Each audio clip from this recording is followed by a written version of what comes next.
Hello! Hello, hello! Je suis très heureuse de vous accueillir sur cette chaîne YouTube. Je m'appelle Elena et j'avais envie de vous parler d'un sujet qui me tient à cœur, mais vraiment énormément, qui s'appelle l'art du vide, tout simplement. Cultivons l'art du vide. Est-ce que vous cultivez l'art du vide?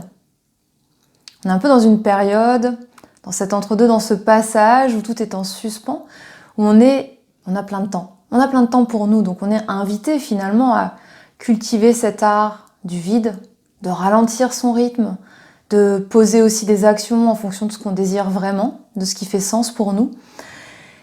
Et j'ai passé la journée à ne rien faire. Voilà, parce que pour moi finalement, qu'est-ce que l'art du vide? C'est ne rien faire. Alors quand je dis ne rien faire, c'est pas tout à fait exact, c'est pas stricto sensus ne rien faire et regarder le plafond en s'allongeant dans un lit, ou juste être posé sur son canapé. C'est ne rien faire au sens où notre mental, notre intellect n'est pas mobilisé. C'est-à-dire que ça va pas être des phases de réflexion très profondes en lisant un essai par exemple, ou un bouquin philosophique, ou ça va pas être regarder les informations à la télé. Ça va vraiment plutôt passer du temps lentement, déjà beaucoup de lenteur dans cet art du vide, et à contempler, à observer, à faire des activités créatives, dessiner, chanter, danser. Moi, je tisse des tourbillons que vous en voyez accrochés là derrière. C'est des bracelets en fait que je tisse qui forment une spirale et que j'offre en fait aux personnes que j'accompagne. Donc c'est une activité que je fais qui moi me crée du vide parce que finalement, qu'est-ce que le vide permet? Le vide crée de l'espace. Regardez quand on fait le tri. Souvent au printemps, on dit on fait du ménage de printemps. Parfois, vous pouvez peut-être avoir envie ou besoin de ranger votre maison, votre appartement, votre lieu de vie, de jeter des choses, de réorganiser, de déplacer les mobiliers, etc. Et ben ça crée de l'espace. Ça crée de l'espace dans votre environnement extérieur. Et ben cultiver l'art du vide, c'est pareil, c'est faire de la place à l'intérieur.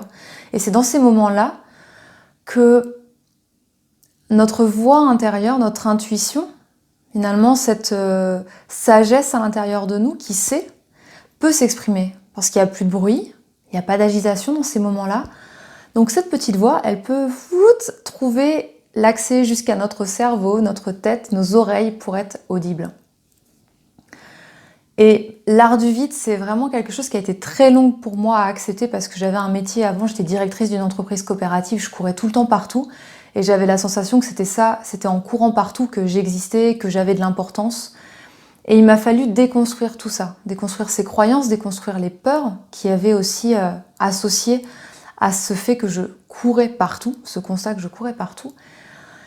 Et dès que je m'autorisais des moments de pause, c'était mais t'es feignante, tu perds ton temps, qu'est-ce que tu fais? Enfin voilà, tu ferais mieux de te mettre en action, de te mettre en mouvement.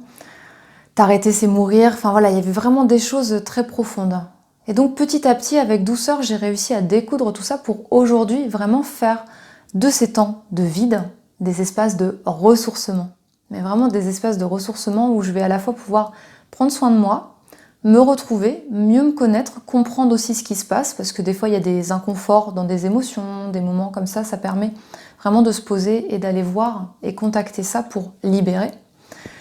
Et en même temps, c'est vraiment des espaces de créativité. C'est quand on est sursollicité par le travail, par notre famille, nos enfants. À un moment, notre tête, elle va exploser. Pouf, ok, on s'isole, on fait un break, on prend ce moment de vide pour justement pas mobiliser notre tête. Voilà, on se ressource, on se régénère et on redevient disponible pour les autres et puis aussi pour soi. Et une petite astuce pour cultiver l'art du vide, c'est par la connexion à la nature. Alors moi, ça va être les arbres. Après vous, ça sera peut-être le bord de l'eau près de chez vous ou juste votre jardin. Mais voilà, ce temps à la nature. Quand j'ai un souci, quand j'ai un truc qui me tracasse, que c'est pas fluide, que j'arrive pas à créer quelque chose, à trouver les mots, qu'est-ce que je fais? Je chausse mes baskets et direction l'extérieur. Direction l'extérieur, la nature, la connexion à la nature. Pour juste observer, avoir ce temps de vide où je vais juste marcher. Juste marcher en ne pensant pas à ma problématique, à mon problème, à ce qui m'ennuie. Juste marcher et être en lien avec la nature.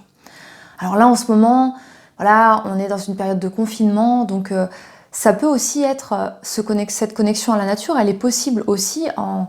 Peut-être que depuis votre fenêtre, vous pouvez voir des arbres, peut-être que chez vous, vous avez des plantes vertes, bah voilà. Prenez ce temps aussi pour observer cette connexion à la nature, elle peut se faire par d'autres moyens. Mais sinon, dès que le confinement est levé, dès qu'on a notre pleine liberté, puis on peut quand même aller autour de chez nous, des soucis, des tracas, une prise de tête, la sensation d'étouffer, prenez vos baskets, chaussez vos chaussures et allez marcher. Juste allez marcher et essayez de voir de la verdure, quoi. De la verdure, d'avoir un contact avec la nature. Et ça, c'est une façon de cultiver l'art du vide. Voilà, cultiver l'art du vide. Ça m'a tellement apporté, ça continue à m'apporter tellement, c'est un gain de temps. En fait, vous découvrirez en l'expérimentant, pourquoi pas? Enfin, je ne vous demande pas de me croire sur parole, je vous propose juste d'expérimenter. D'expérimenter quelque chose qui, moi, m'a fait gagner du temps. Parce que parfois, on est en train de se taper la tête contre le mur, et le plus simple, c'est de mettre pause. Juste de mettre pause. 1 heure, 2 heures, une journée, 2 jours, peu importe. Mais ça va clarifier, ça va déposer les choses, ça va permettre de libérer ce qui a besoin de l'être, de comprendre ce qui a besoin de l'être. Et après, vous allez pouvoir vous remettre à l'action, en mouvement, et vous serez beaucoup plus efficace et pertinent. Et puis ce sera beaucoup plus joyeux aussi. Donc, cultiver l'art du vide. En plus, en ce moment, on a le temps, on a ce cadeau, on peut cultiver l'art du vide.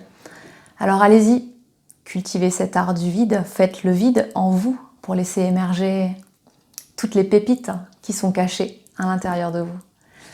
Prenez soin de vous, n'hésitez pas à partager cette vidéo, à mettre sous la vidéo des commentaires quand vous expérimentez l'art du vide, comment vous l'avez fait, qu'est-ce qui s'est passé, qu'est-ce que votre tête a dit, parce qu'au début, vous allez voir, elle va se rebiffer, elle va se rebeller, et puis après, waouh, ça sera que de la joie si vous acceptez de passer ce cap.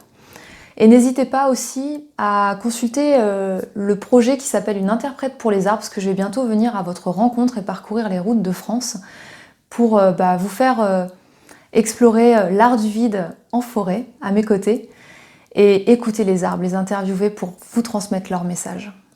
Donc voilà, n'hésitez pas à découvrir, à cliquer sur le lien qu'il y a sous la vidéo pour découvrir l'intégralité du projet, et peut-être, pourquoi pas, à me contacter pour que je vienne près de chez vous, même voir pourquoi pas.